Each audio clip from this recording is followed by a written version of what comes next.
Hello hi everyone. তো কালকে ছিল মকর সংক্রান্তি। তো কালকের দিনে আমি কী কী কাজ করেছি তো সেগুলো তোমাদের সাথে শেয়ার করছি।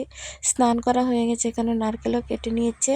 নারকেল অনেকগুলো ছিল, তো সেগুলো তোমাদের সাথে শেয়ার করিনি।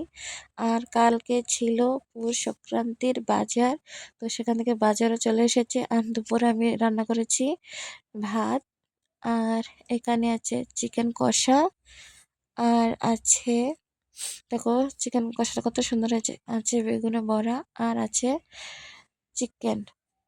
তোমার দুপুরে রান্নাগুলো কেমন হয়েছে সেগুলো জানিও। আর রাত্রে অন্য কিছু রান্না করা হবে, সেগুলো শেয়ার করব। আর দেখো রাত্রের বেলা পিঠে বানাতে বসে পড়েছি। আমার মেয়েও হাতে হাতে কাজ করে দিচ্ছিল। আর পুলি পিঠেগুলো হয়ে গেছে, তাই ভেজে নিচ্ছি। আর একে একে আমি কী কী পিঠা বানাই তোমাদের সাথে সব কিছু শেয়ার করব। আর এখানে বানাচ্ছি পাটিসাপটা। তো অনেক কিছু বানিয়েছি, তোমাদের সাথে শেয়ার করিনি, তো শেয়ার করব সব কিছুই। আর আমার পিঠা বানানিগুলো কেমন হয়েছে সেগুলো তোমরা সবাই জানিও।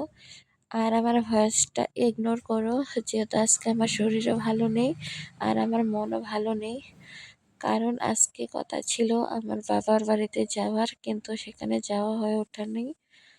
তো মেয়েদের মনে যতই কষ্ট থাকুক না কেন, সংসারে কাজ, যাবতীয় কাজগুলো করে যেতেই হবে। তো যাই হোক, আমার অনেক কথাই বলে ফেললাম। আর তোমাদের দিন কেমন কেটেছে সেটাও তোমরা অবশ্যই জানিও। আর আমার দিন তো ভালোই কাটলো ব্যস্ততার মাঝে, কিন্তু সারা রাত ভোরে পিঠে বানিয়েছি, অনেক কিছুই বানিয়েছি, তো সেগুলো তোমাদের সাথে শেয়ার করব। আর তোমরা কে কে ভালোবাসো পিঠে বানাতে সেটাও তোমরা কমেন্ট করে জানিও। তো দেখো পাটিসাপটা বানানো কমপ্লিট, তো সেগুলো একে একে রেখে দিচ্ছি। যেহেতু এখন আছে গরম, একটু ঠান্ডা হলে তারপর কৌটোতে ভরে রেখে দেবো। তো পিঠেগুলো আমি বানিয়েছি, আমার শাশুড়ি মা আমার মেয়েকে নিয়ে বসেছিল। আর দেখো সকাল হয়ে গেছে, আমি ঘুম থেকে উঠে পড়েছি। আজকে ভোরবেলায় ঘুম থেকে উঠতে হয়, তো সকালবেলা যা কিছু কাজ আছে সবগুলো করে নিচ্ছি। এখানে মেয়ে টিভি দেখছিল, তো সব কাজ করা কমপ্লিট। আমার লেপা মোছাও কমপ্লিট। তো দেখো উঠোনে লেপে নিয়েছি। আর সকালটা অনেকটাই সুন্দর আজকে, তো সেটাই তোমাদের সাথে শেয়ার করছি।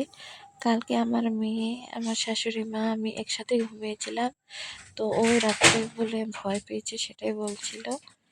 আর দেখো সব কাজ সেরে গিয়েছিলাম মাঠের দিকে, তো সর্ষে ক্ষেত দেখতে। সর্ষের মধ্যে ফুল এসে গেছে। আর অনেকটাই সুন্দর সকালটা, কুয়াশায় ভরা, সূর্য মামা উঠছে। আর স্নান করাও হয়ে গেছে। আজকে শাশুড়ি মার শাড়ি পরেছি আমি, তো এই শাড়িটা পরে কেমন লাগছে সেটাও তোমরা জানিও। আর আমার গলায় যে চেন মালাটা দেখছো সেটা হারিয়ে গিয়েছিল, তো ভগবানের কৃপায় আমি সেটাও পেয়ে গেলাম। আর আমার এই ছোট্ট ভিডিওটা কেমন হয়েছে সেটা তোমরা জানিও।